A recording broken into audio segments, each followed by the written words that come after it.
Тим часом у парламенті не можуть визначитися з датою інавгурації для новообраного президента. Дату інавгурації президента депутати розглянуть в середу, а голосуватимуть за відповідні постанови вже в четвер. А зареєстровано їх вже майже з десяток. Свідком словесних баталій нардепів була і наша Олена Стецюк.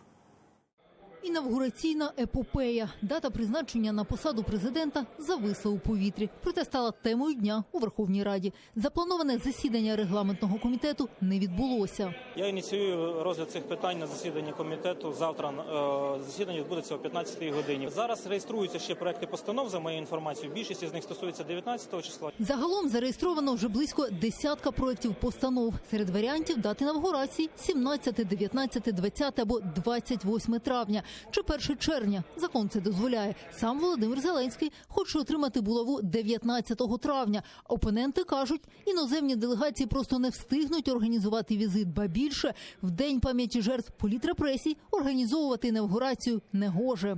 Закон визначає проведення урочистого засідання. Урочисте засідання не може відбуватися в День національного трауру.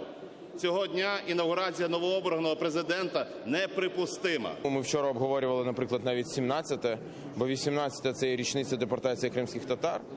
19-те викликає багато питань в колег з точки зору того, що це День пам'яті жертв політичних репресій. А в мене особисто турбує та хамська форма, в якій це було подано.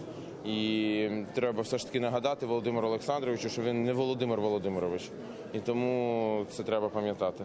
В команді Володимира Зеленського раніше пояснювали, обирають неділю, аби не було транспортного колапсу у столиці. Його прибічники хочуть просто якомога швидше. І байдуже, який це день. Якби президент першим своїм питанням в той же день, День політичних репресій, зробив першу домовленість про обмін всіх на всіх, це було б не просто доречно, це було б просто чудово і феєрично.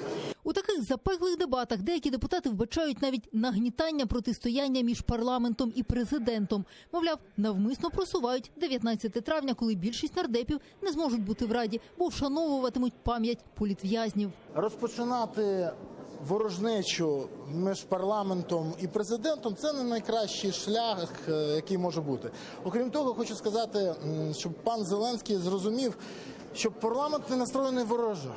Парламент хоче подивитися, що пропонує президент. А президент поки роздає ультиматуми. А дехто закликає не лише прискорити інавгурацію, а й створити нову коаліцію, а заразом і уряд. Лідерка «Батьківщини» каже, або співпраця із Зеленським, або розпуск Ради. То не треба ображатися, що ті самі 73% людей хочуть дострокового розпуску парламенту. Або парламент стане частиною змін і частиною руху вперед, або цей парламент не має права на життя. Загалом найдовше свою інавгурацію чекав президент Віктор Ющенко – 28 днів. А ось Леонід Кравчук – усього 4 дні. Тим часом з дня обрання Володимира Зеленського пройшло 23 дні. Зокрема, 2 тижні з дня оголошення результатів виборів ЦВК. І ці 2 тижні в парламенті були непленарними. Тож призначити інавгурацію не могли, пояснюють народні обранці. Олена Стецюк, Нікіта Проскурін, Заман, АТR.